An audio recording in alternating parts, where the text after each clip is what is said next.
My name is Nancy, and I have a brother named Keith who is 7 years older than me. Keith has always been really smart, doing well in school from a young age. He graduated from a fancy high school and university, making our parents super proud. But as he got older, it seemed like all the praise and expectations messed with his personality. After he finished university, he decided to move out, saying he couldn't stand our boring home anymore. When he left, he made a sarcastic comment about our mundane life, and I'll never forget the shock and sadness on our parents' faces. It made me mad because I never stood out like him in school, but I still valued our family. We all owe our lives to our parents' support, and I wished he felt the same way. In high school, I realized how important family warmth and love are. Strangely, my brother didn't seem to feel that love. Our parents had been there for us with endless love, but he saw them as ordinary. It hurt because, as a child, he was my hero. He used to care about me, play with me, and help me with my studies. But he changed. As I was getting ready to graduate high school, he started questioning the importance of higher education, saying things like, "Do you really need it? You're wasting your time on such things." When our parents confronted him about his attitude, he blamed them, saying, "I became this way because of you." It made me cry, but my parents comforted me, saying, "Nancy, you've grown into a truly kind-hearted person." Their encouragement motivated me to get into a national university and land a job at my dream company. When I started working, my parents were almost 60, as my mother had given birth to me relatively late in life. By then, my brother was already married, but surprisingly, neither my parents nor I had met his wife. Despite our parents suggesting inviting him over several times, he always hesitated, saying, "Introducing her to our family requires some consideration," and avoided bringing his wife to our house. It's been about 6 months since I joined the workforce. Just when I thought I was getting used to my job, an unexpected event shook me during work hours. My phone, which doesn't usually receive personal calls at work, displayed an incoming call from my mother. Knowing I'm at work, my mother wouldn't normally call. I stepped outside and discreetly answered the phone. My mother's voice was softer than usual. "Hey, are you okay? Are you busy right now?" "No, I'm okay. What happened?" She then told me that my father had suddenly fallen. Those words weighed heavily on me. I immediately informed my supervisor, rushed to the station to catch a taxi, and hurried to the hospital my mother mentioned. On the way, I kept hoping and praying, wondering about my father's condition and hoping for the best. When I entered the hospital waiting room, my mother, with tears streaming down her face, greeted me. "What happened, Mom?" I sat next to her, filled with worry. How did my father, who was fine in the morning, suddenly end up in this condition? Unable to process the question, words spilled out of my mouth one after another. After a pause, she quietly said, "Your father has been diagnosed with cancer."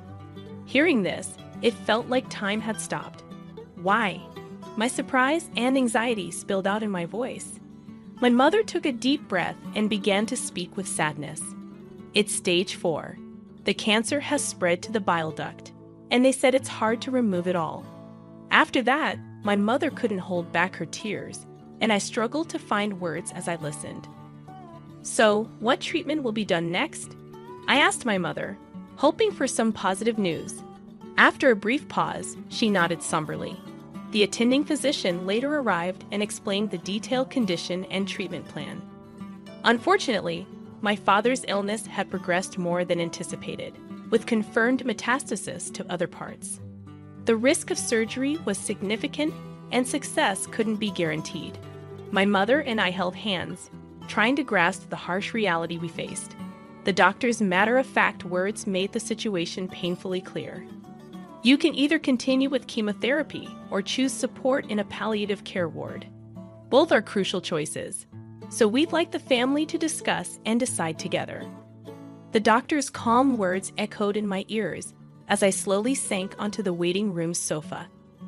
A heavy silence filled the air, with only the ticking of the clock breaking through. Seeing tears silently fall from my mother's eyes, I contemplated how to approach the situation. It was a difficult moment for communication, but necessary decisions had to be made. We should include Keith in this conversation. Let's contact him immediately and discuss making a decision together, I suggested, picking up my smartphone with a wry smile. My mother admitted, "Actually, I've already informed Keith, but he hasn't responded." At that moment, recalling my brother's past actions and nature, I had a certain premonition. When he needed help, he'd get upset if not responded to quickly, yet he tended to shy away from tough decisions. However, understanding that the opinions of the entire family were crucial, I persistently called him. After more than 10 attempts, I finally heard my brother's slightly irritated voice. "What do you want, calling me over and over? Brother, do you fully understand Dad's condition? Mom should have informed you in detail. Why haven't you come to the hospital?" My voice conveyed urgency and anxiety. After a brief pause, he sighed in seeming annoyance. "Of course I know, but unlike you, I'm swamped with work. Dad's still alive, isn't he? I don't think there's any need to be overly concerned." His words lacked understanding or empathy, deeply shaking me. This isn't a joke. We don't know what could happen to Dad at any moment. Have you forgotten how much he's worked for our family? We are here today because of his support. Tears threatened to spill, but without showing any emotion, my brother curtly said, "Now is not the time to be fussing over this. There's no point in discussing further. I'm hanging up," and promptly ended the call. Stunned by the exchange, I was at a loss, unable to hide my astonishment at my brother's indifference. I knew he lacked a sense of family bond and gratitude, but I never expected him to become so detached. When I returned to my mother, she looked concerned and asked, "What happened?" I simply replied, "It seems he's quite busy now," avoiding the details. My mother sighed deeply, saying, "It would have been comforting if Keith was here." My father chose to spend his final moments in a palliative care ward, and a few months after that decision, he peacefully passed away. I informed my brother of the solemn news over the phone and shared the details of the wake and funeral. However, his response was cold, stating, "I'm busy with work, so I can't attend. Please proceed without me." True to his word, he didn't show up at our father's wake or funeral. Even my mother seemed shocked by this fact. She probably never imagined her son wouldn't attend his father's funeral. Both family and acquaintances expressed surprise and disappointment at his absence. After the funeral, in a moment of quiet among the family, my mother exhaled deeply, murmuring to herself, "He really didn't come." I took her hand and said firmly, "Mom, let's not worry about him anymore. We have to let him walk his own path. For now, let's cherish our memories of Dad." My mother tightly squeezed my hand in response, smiled, and said, "Thank you." Unbelievably, the next day, my older brother suddenly appeared at our apartment. When I opened the door, his expression was different, filled with an urgent restlessness. Stepping inside, he demanded without any greeting, "Where is the inheritance father left behind?" Shocked by his demand, I emotionally retorted seriously, "Someone who didn't even show up at the funeral, and now you're saying this?" Visibly irritated, my brother snapped, "Kids should stay quiet," creating an instant tense atmosphere. However, my mother stepped forward, trying to calm the situation. "Apart from this apartment, your father didn't leave much behind," she explained. "That can't be true," my brother retorted, barely concealing his anger. Staying calm, my mother placed my father's passbook on the table for my brother to see. As he flipped through it, it became evident that all our father's savings had been transferred to a different account. "What's going on?" my brother exclaimed in surprise. Gently, my mother explained, "Your father had instructed to move all the money to my account earlier. Also, the apartment's name has been changed, and now it's in my name." Taken aback, my brother was speechless, clicking his tongue in frustration before leaving. Watching him go, we were once again filled with admiration and gratitude for our father's foresight and his plan to protect the family. A few months later, my mother unexpectedly fell and was rushed to the hospital. The diagnosis revealed pneumonia in a more advanced stage than we thought. I remembered her recent slight cough when she had seen a doctor at a small clinic. Initially diagnosed with a minor cold, we felt reassured and didn't worry further. However, detailed examinations at a major hospital disclosed her condition was much more severe than anticipated, giving her only about 3 months to live. Hearing this, I was at a loss for words, struggling to believe it, especially when she appeared so healthy. As expected, or tragically, just a few days after the 3-month mark, my mother quietly passed away. The space without her was filled with an indescribable stillness and sorrow. Why didn't I know this sooner? Why didn't I take her to a bigger hospital immediately? Filled with guilt and grief, I shed tears countless times. Even after hearing about my mother's passing, there was no sign of my brother coming to our house. My aunt, my mother's sister, and I handled the arrangements for the wake and the funeral. Understandably, my aunt was extremely outraged that my brother didn't appear at our mother's last rites, just as he hadn't for our father's. However, expecting or saying anything to my brother felt meaningless after recalling his past actions. However, a few days after the funeral, my brother reappeared, accompanied by his wife, whom we were meeting for the first time, as my aunt and I were sorting out the heirlooms. Where's Mom's inheritance? She must have left something, right? Right from the start, that was my brother's concern. I was both shocked and dumbfounded, and my aunt, equally stunned, stared at him in disbelief. Even more astonishing was that my brother's wife, my new sister-in-law, stood beside him without meeting our eyes or offering any greetings. She just stood silently next to my brother. What shocked me even more was that my brother hadn't even visited our mother's grave. Brother, please at least pay your respects to our parents. At the very least, visit Mom's grave, I calmly requested. With a sneering laugh, my brother responded, "Does that even mean anything?" He quickly followed with, "By the way, how much of Mom's inheritance is left?" May's expression changed drastically at that moment. In a voice filled with anger, contrasting with her usual warmth, she sternly admonished Keith, "How can you think of such things at a time like this? Nancy is managing the funeral on behalf of both of you, putting in all her effort. Shouldn't you act with a bit of gratitude, thinking of your parents?" However, my brother completely ignored our aunt's anger, responding dismissively, "Auntie, it's none of your business. Don't interfere." Suddenly, with the demands from my brother and sister-in-law, the room's atmosphere turned cold and tense.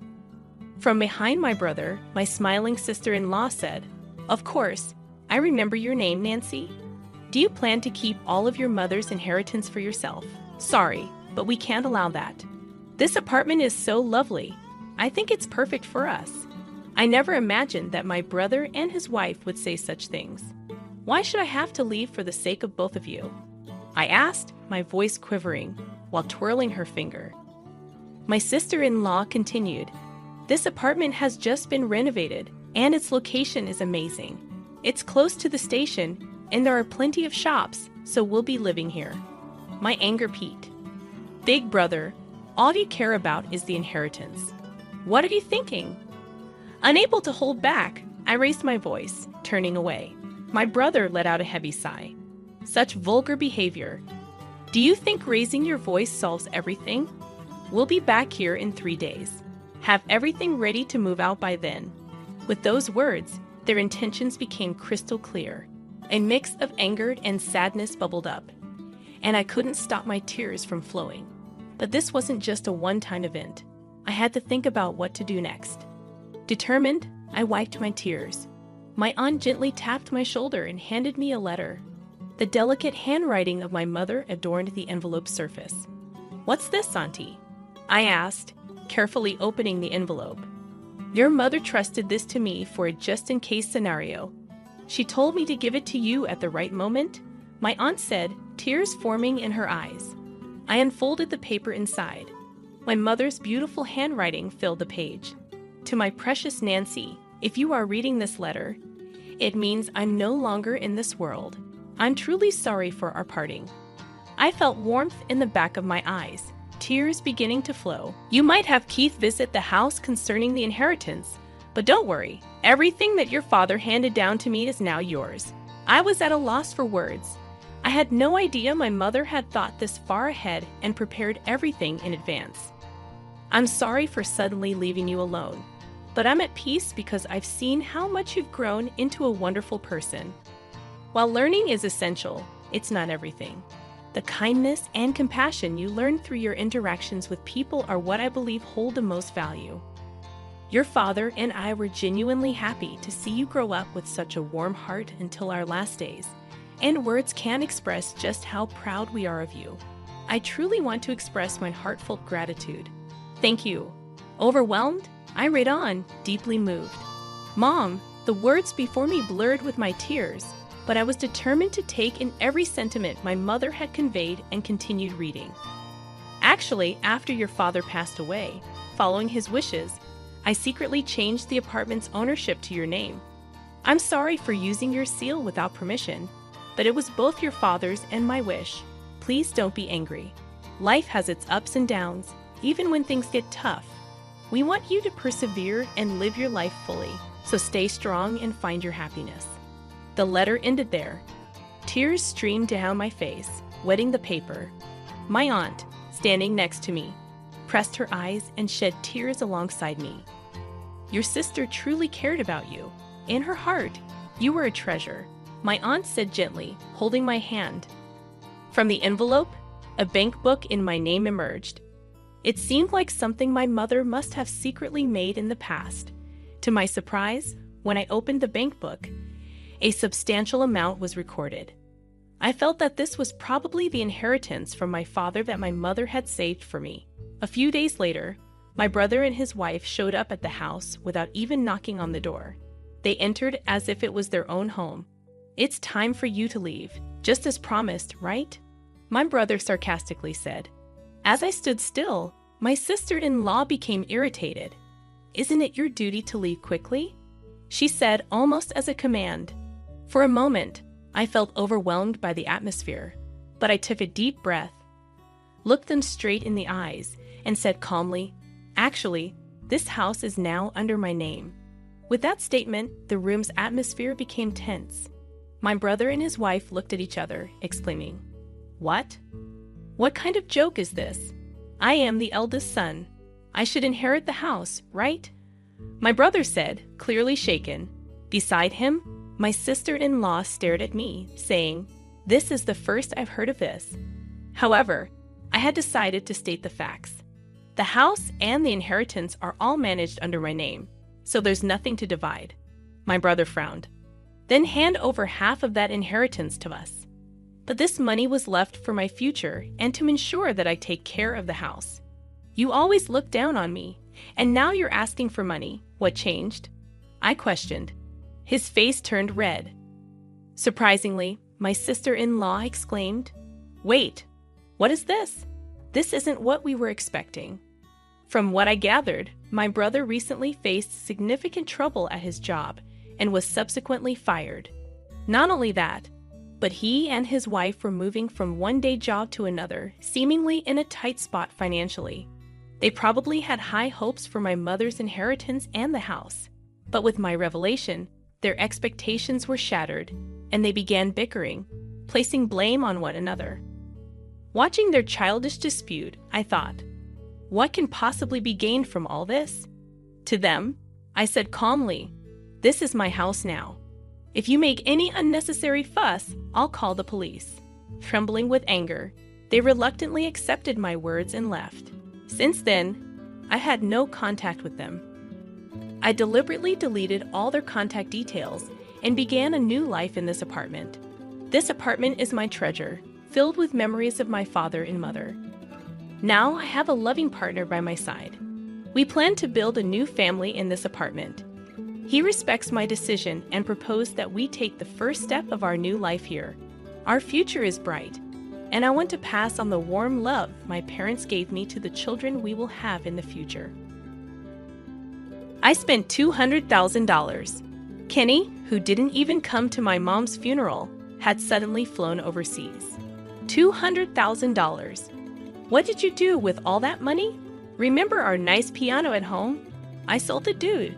Being from a rich family has its perks. It was a good piano. I never thought it would sell for $200,000. Kenny thought the piano at home was his, but he was wrong. My condolences. I get all the inheritance from the family estate.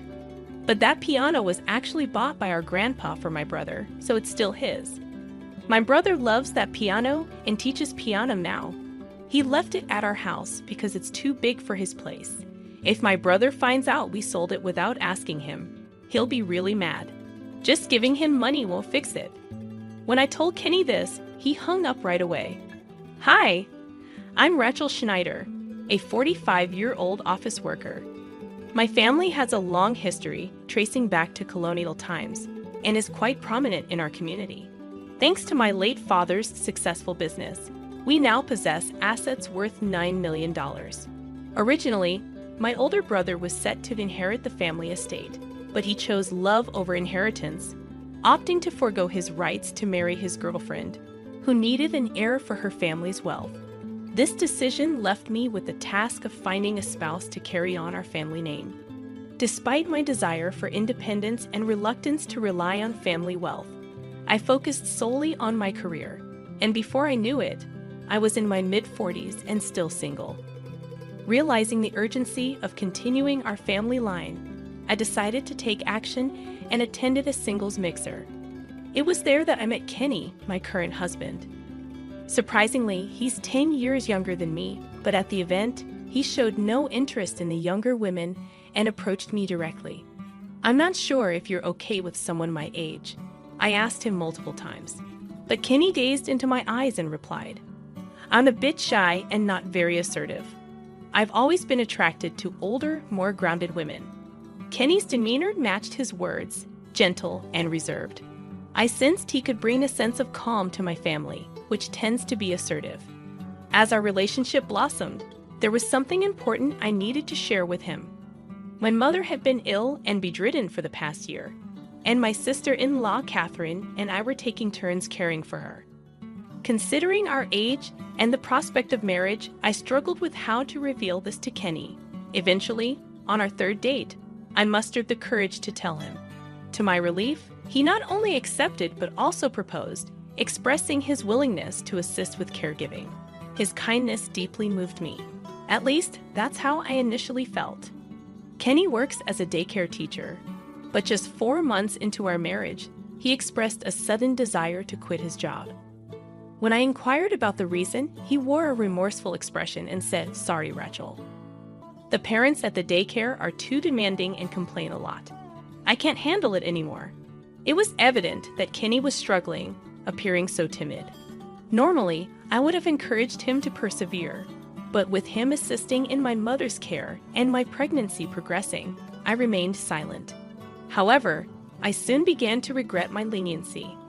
One day, as I exited the shower and approached the bedroom, I overheard Kenny whispering on the phone. What I heard left me shocked and unsettled. I managed to tie the knot without her suspecting a thing. I'm jobless. She bought my story about quitting work hook, line, and sinker. Little does she know, I ditched that job 2 years back. His conversation seemed directed at a friend on the other end of the line. A faint male voice responded, "You're quite the operator.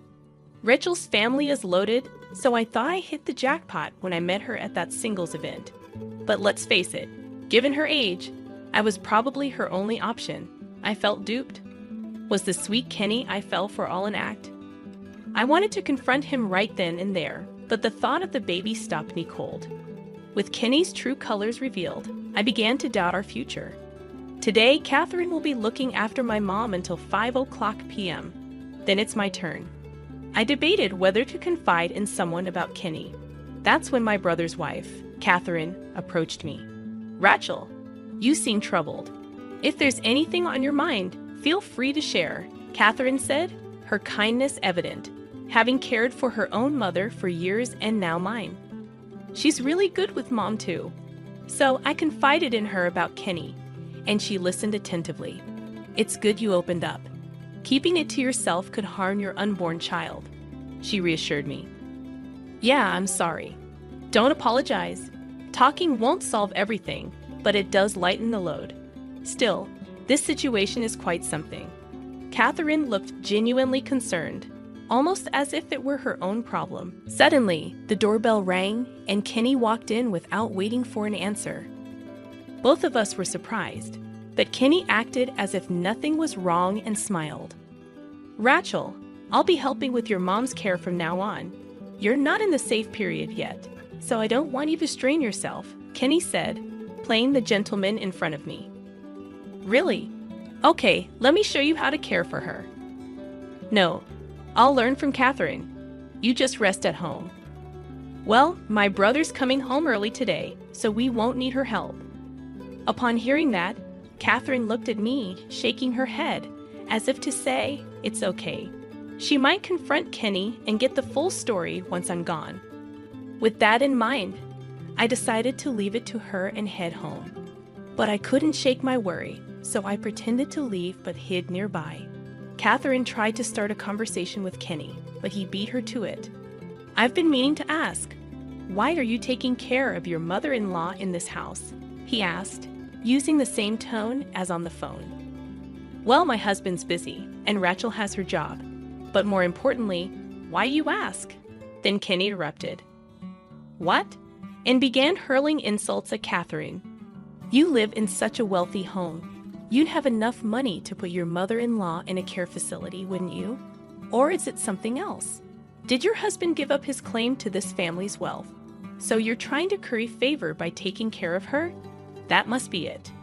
You'd be pretty upset if you married into money and didn't get a piece of the inheritance, wouldn't you?" It was cruel. I was furious too, ready to leave the room. But just as I was about to, Catherine, noticing me, signaled with her eyes to stay put. Reluctantly, I remained silent and watched the scene unfold.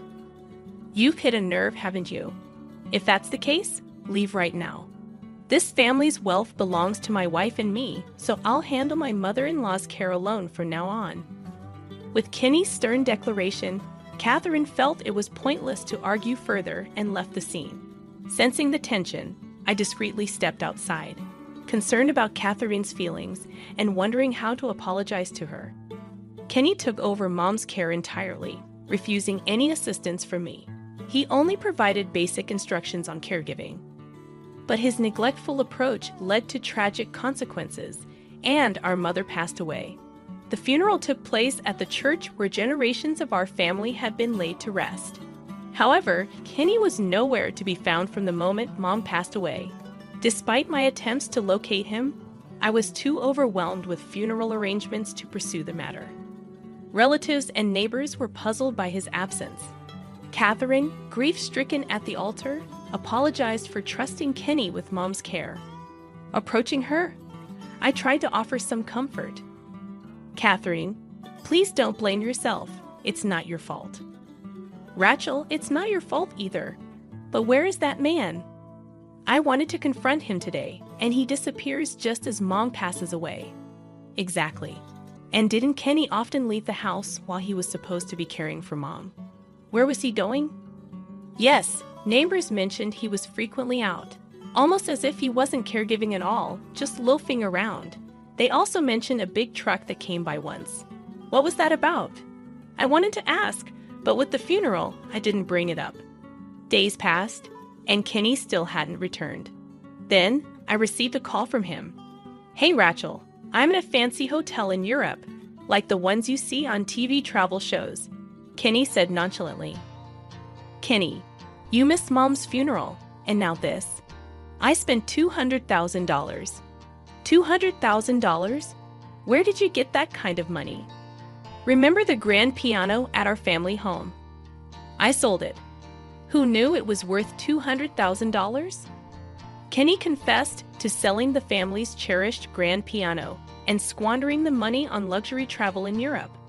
I never imagined Kenny would pull something like this while supposed to be caring for Mom. Our family home had tight security, but with family, it's different. That truck must have been there to move the piano. Why would you do something so selfish? The whole family was worried about you missing the funeral. Well, once you have a kid, you won't have much free time. Since you have a job, I guess I'll have to be the stay-at-home dad." Kenny's words left me stunned. Despite my anger, his willingness to take on childcare was a silver lining. But it seemed he was aiming to live off me. Additionally, Kenny seemed to think the piano belonged to me. Confronting Kenny, who had unknowingly sold a piano and spent the money, I started with, "My condolences."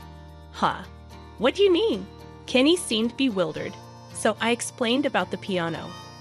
"That piano belonged to my grandfather, bought for my brother, so it still belongs to him." "Oh, really? I'll just apologize to your brother then," Kenny replied, lacking any remorse for selling someone else's property. Kenny only met my brother at our wedding, so it's understandable he didn't know. My brother is a piano teacher and has loved the piano since childhood. He begged our grandfather for that specific piano. Although there's no room for it in his house now, it's still his.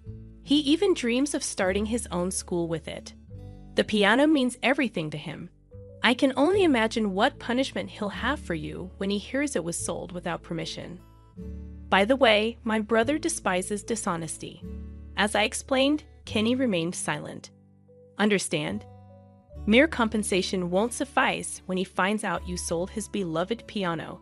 He's not one to compromise. I wonder what punishment awaits you. With that warning, the call abruptly ended. He's probably regretting it now. I called my brother and told him everything. Needless to say, he was furious. The next day, Kenny rushed home, finding everyone gathered in the living room. "What's going on? Why is everyone here?" Kenny asked nervously. "I heard everything from Rachel," my brother said sternly. "What possessed you to sell someone else's property, especially something so valuable, without consulting the family?" Kenny tried to justify himself, visibly shaken. I was just trying to pitch in with the household chores out of boredom. When I saw the old, large grand piano, I figured no one was using it anymore. So you decided to sell it. Yeah, it seemed like a waste to just leave it there. My brother, wearing a stern expression, pressed further. Really? That piano was special, imported by our grandfather from a top European manufacturer. Where's the money from the sale? As anticipated, my brother was playing his part well. Everyone probably knew Kenny had spent all the money on an overseas trip, but my brother was aiming for a confession in front of everyone. Kenny seemed lost in thought, struggling to come up with an excuse. The sales money. Yeah, it hasn't come in yet. Kenny stammered, clearly flustered, but my brother wasn't buying it. You're lying? How deceitful can you get? And what about those souvenirs from Europe in that huge suitcase? Kenny recoiled as if struck by lightning, closing his eyes in shame. I'm sorry, I spent all the money. Kenny's admission left the relatives murmuring in shock. Everyone knew the value of that grand piano. They couldn't fathom how Kenny could blow $200,000 on just one trip overseas. My brother, looking down at Kenny, lifted his chin with his hand, locking eyes with him as he said, "As Rachel probably told you, that piano was mine. Now that it's gone, you'll repay every penny. If you can't, I'll sue you for theft. Are we clear?" My brother's intensity was palpable, almost resembling a mob boss. While this would typically be a family matter, my brother was likely using intimidation tactics, knowing Kenny was clueless about the law.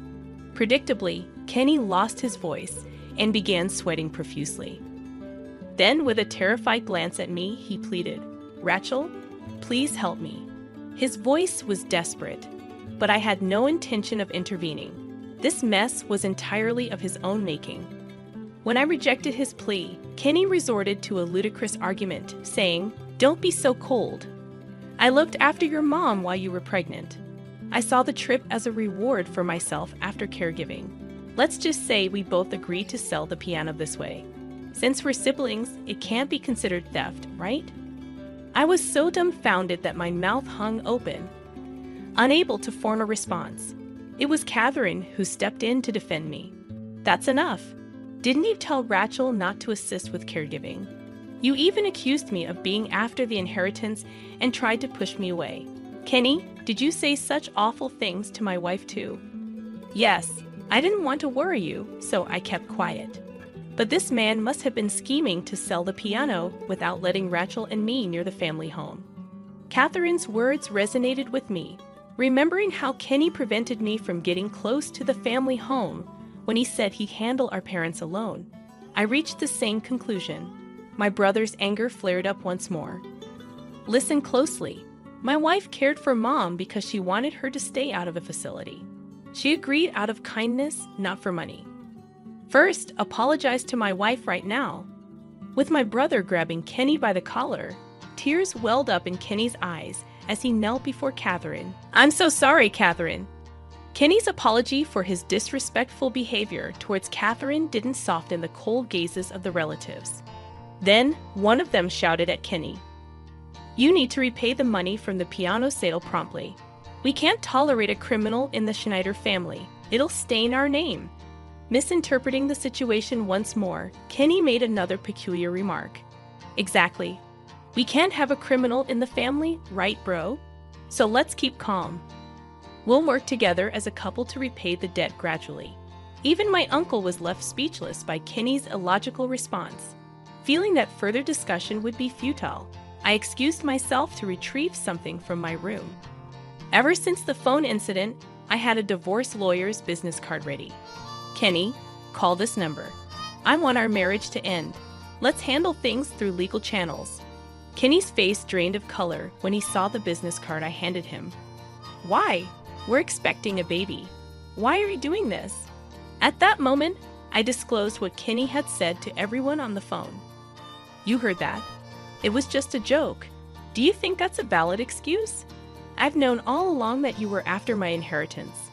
Everyone present glared at Kenny, realizing there was no way to justify his actions. Kenny responded with defiance, unwilling to admit his wrongdoing. Rachel, please, I need your help, Kenny pleaded in desperation. He explained that the buyer of the grand piano he sold wanted to return it and get a refund. When Kenny had sold the piano, he claimed it was in perfect condition. However, upon inspection, the buyer discovered a large engraving on the back indicating my brother's ownership. It seemed Kenny hadn't checked thoroughly.